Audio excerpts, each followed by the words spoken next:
Hello and welcome everybody. Josh the RV Nerd here with Bish's RV, actually down on Forest River's campus today. I was given some early access to some new floor plans that they have, including this new 23 LDE, yeah, you know me. Now, if that model number and if this layout looks familiar, you're not imagining things. Let's just get that right out of the way.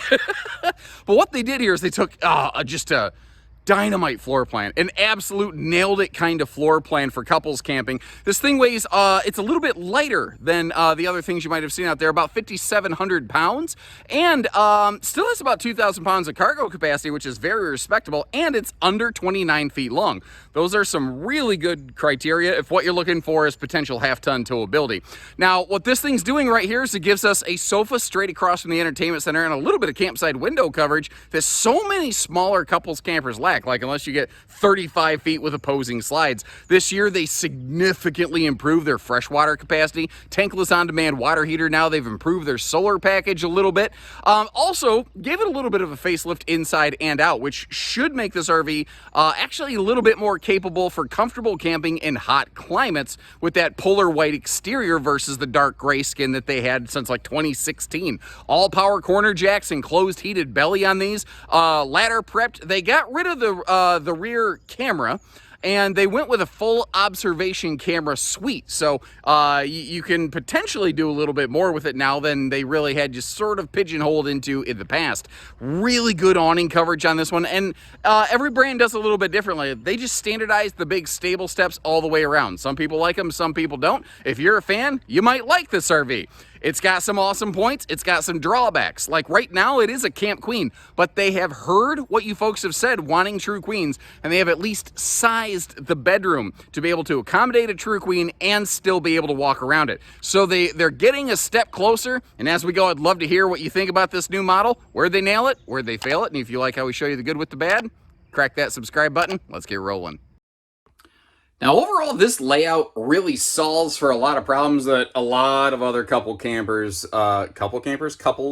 whatever, non-bunkhouses or whatever, just flat out a lot of campers don't solve for. First of all, this thing has a kicking kitchen right here. Like, there's so many models that are rear kitchens that have exactly jack and squat for kitchen prep space, and this one doesn't suffer from that issue. One of the other things that I really like about it too is if you, especially when you're sitting over here at the theater seat, it has some really good window coverage exactly where you want it. Like, you know, it's very social, the seating arrangement right here. Like, this is kind of the travel trailer version of their 23 MLE fifth wheel.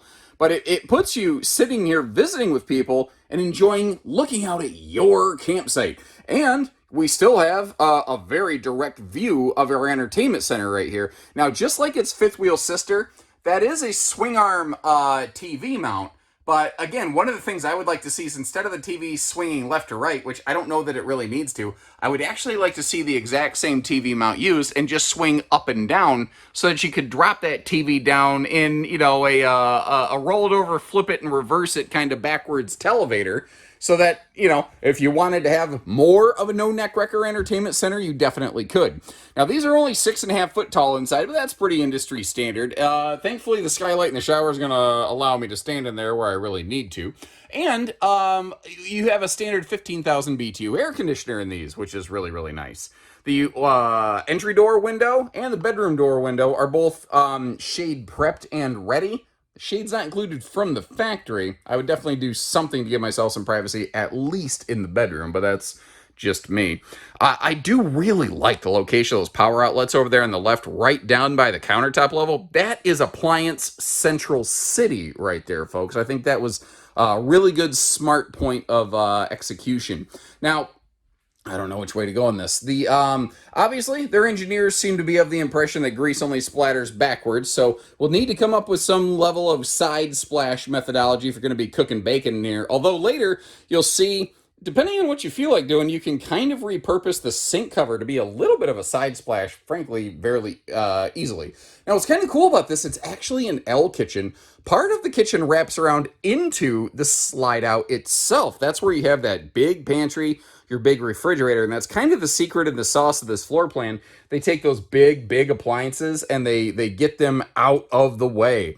Now, one of the things that you don't necessarily have to use, and maybe you like it and maybe you don't, is the Obi-Wan Kenobi lightsaber lighting going on right there above the sofa. You could bust that sucker out whenever you happen to need to. Now, if you are absolutely flipping your lid right now about this being a population controlling theater seat, that is a pontoon-style removable center armrest. So if what you are seeking is more cuddle compliance, you can convert that, I guess, theater seat into more of a love seat. And maybe that's why they call it that. Now, the dinette here folds down into a bed. I'd prefer some level of floating table rather than the pedestal-style legs, but that's screwdriver work that can easily be changed and keep the same tabletop. This I really like. Like, they probably could have gone to a U-dinette here, but that's super handy. Gigantic shoot garage. I'm actually not going to call that a shoot garage or a flip-flop shop.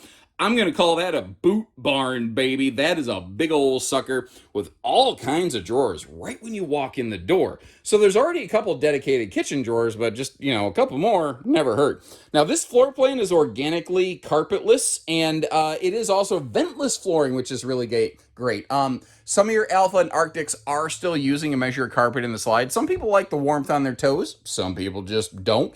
This is one where you're not gonna have to worry about it. It just doesn't give you the carpet. Anyway, as I mentioned, that armrest over here is removable, but why tell you about it when I can show you like so right there. Also, that is one of those like 10 cubic foot 12 volt compressor fridges, and that pantry, man, that is no joke. There's some serious storage in there. I was actually kind of thinking there was going to be wastebasket storage under the sink. I was a little surprised there wasn't, but I don't see why you couldn't still fit a pretty big pantry in the a big pantry in the pantry. Yeah, you can't fit a big wastebasket in the pantry. Now, some people might say, well, yeah, but then you have to open the pantry every time you want to throw stuff away. Sure. But you would have had to also open the door under the sink to get to the wastebasket every time you wanted to use that. So I don't personally see how that's any different. And at least for me, that works. But hey, again, that's just my 2 cents right there. Now, I don't think I displayed it, but the dinette can fold down into a sleeper if that is something that you're seeking. Somebody asked me the other day, could 2 adults fit on that? No, definitely not. That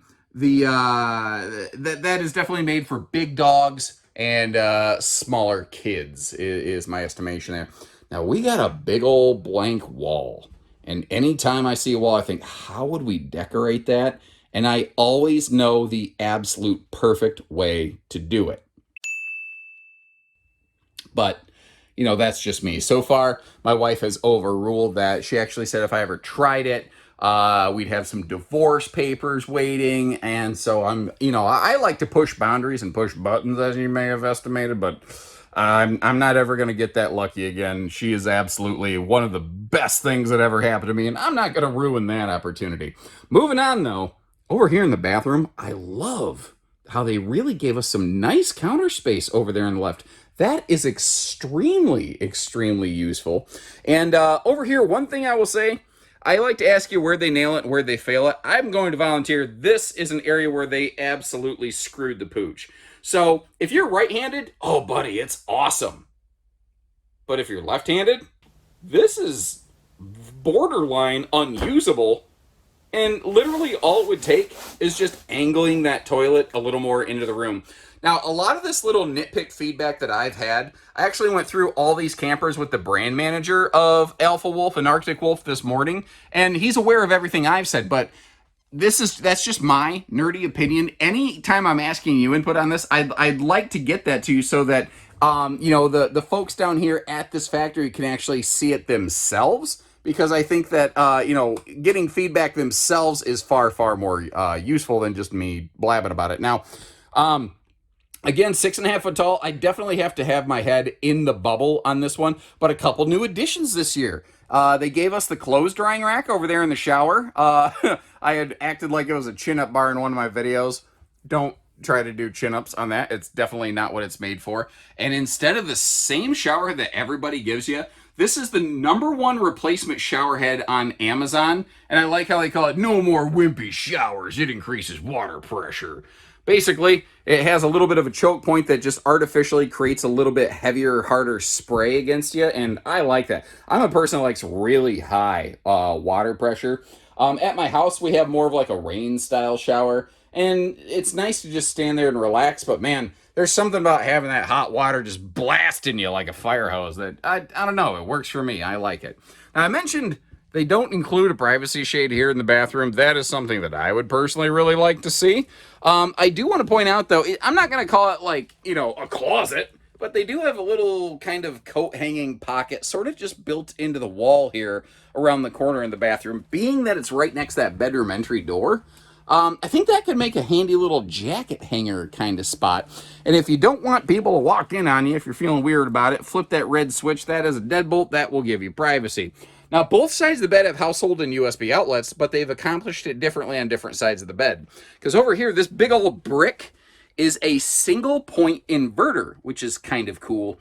My camera's kind of flickering a little bit, by the way. I'm sorry. It's slightly dim because I didn't turn on a couple of the lights. Okay. Well, sometimes if it's not really brightly lit, my camera kind of freaks out and doesn't know exactly what to do. So apologies if that's flickering. We'll be out of the bedroom soon. Now, I mentioned when the video began, it is a Camp Queen. But you notice that they are starting to build for True Queen space. And you wonder, well, why didn't they just put a True Queen bed in it? Well, I would like that. I really, really would. But knowing what I know about RV production, it is problematic for manufacturers to carry multiple versions of the same thing, like multiple different bed sizes in their travel trailer plant. It complicates things, and it actually raises the base price of different RVs because of the extra management and oversight required. So they're starting to build for a True Queen, and my guess is when more of their older models kind of retire that flat don't have room for a True Queen, it will probably, they'll flip a switch at some point, but obviously not this year. Now, it is symmetrical bedroom storage. First of all, I'll give you a look there. At that little side closet. I like how they added a drawer this year. Drawers are really, really handy. And I do like the full overhead storage, but, as you see right here, that thing does not have any sort of struts to hold it open. Now, under the bed, I'm a little shocked they haven't done anything about this. It has a single gas strut, which is barely enough to hold the backbreaker death wafer mattress that ships from the factory. That is one of those things I would definitely pay the extra whatever couple dollars it takes to put a second gas strut in there myself and have it done straight from the factory. That would definitely be my preference. But I'm, again, just one person. I can see where they've already been listening to and adopting some of your feedback from the last couple years. But what else would you say to kind of add to this? Now, what I'm not sure about, this might be two-stage travel access. We're going to have to see how that slide plays with that bathroom entry. Things that make you go, I think whether you're going to consider this one or two-stage travel accessible is really going to depend on your personal stature. But before we get to that point, let me pivot left ultra slowly, not to make you motion sick. Right from the main entry door. I'm standing at the entry door, currently like just inside. This is what we're looking at. So the refrigerator, the pantry, basically everything but the oven is going to be readily accessible. We can even get to, I think, basically all of the kitchen storage and the sink, and all that is well and good. That is very, very handy.